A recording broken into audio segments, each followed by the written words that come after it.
Balik-kamara nga ang mga progresibong grupo para muling ihain ang kanilang impeachment complaint laban kay Pangulong Bongbong Marcos. At para sa detalye, may express report mula Batasang Pambansa si Marian Enriquez. Marian, ano nang update dyan?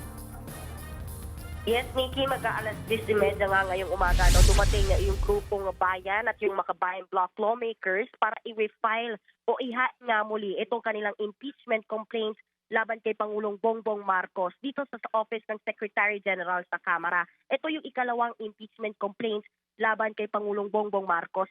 Malala po ninyo, noong Thursday, 11 a.m. dito, ay pumunta dito yung grupong bayan at Makabayan para nga sana ihain yung kanilang reklamo. Pero matatandaan po ninyo, hindi po ito tinanggap ng opisina ng SecGen dahil wala raw pong otorisadong tumanggap ng reklamo. Nasa abroad noon si SecGen Sheloy Garafil para nga tumanggap sana ng pagkilala. At ngayong araw pumasok na po dito sa kanyang opisina si Secretary General Sheloy Garafil. At ang ina-argue noon ng grupo, kung maalala po ninyo, malinaw naman po kasi sa rules ng Kamara na yung impeachment complaint na inendorso ng kongresista ay dapat ma-file sa opisina ng Secretary General at hindi naman daw kailangan na physically present ang SecGen. Kanina dumaan nga sa harapan natin itong grupo nila, ACT Teachers Party List Representative Antonio Tino, kasama yung iba pang Makabayan lawmakers, si Kabataan Party List Representative Rene Go at si Gabriela Party List Representative Sara Ilago. Pagdaan nga niya Kong Tino, sabi niya take two.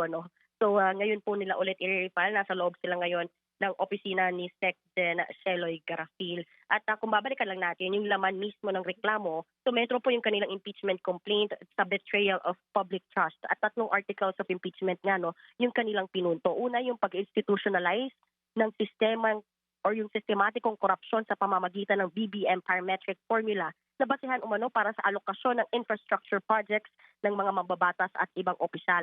Yung ikalawang articles of impeachment, yung pang-aabuso umano sa paggamit ng unprogrammed appropriations na nauna ng dineklarang unconstitutional ng Korte Suprema. At yung ikatlo, yung direktang pagkakasangkot umano ng Pangulo sa mga kickback at budget insertion. So inaabangan lang natin na lumabas yung grupo ng bayan at ang Makabayan Bloc para nga makuha natin yung kanilang panayam at sana rin ma-interview natin mismo ito si SecGen Sheloy Garafil para malaman kung ano yung plano nga dito sa mga reklamong ito at kung maihahabol ba sa order of business or pagtatransmit sa opisina ni Speaker Boji D, gayon din sa paglatag sa order of business kasi magbabalik sesyon na po dito sa Kamara ngayong hapon. Yan mo na ang latest. Balik tayo.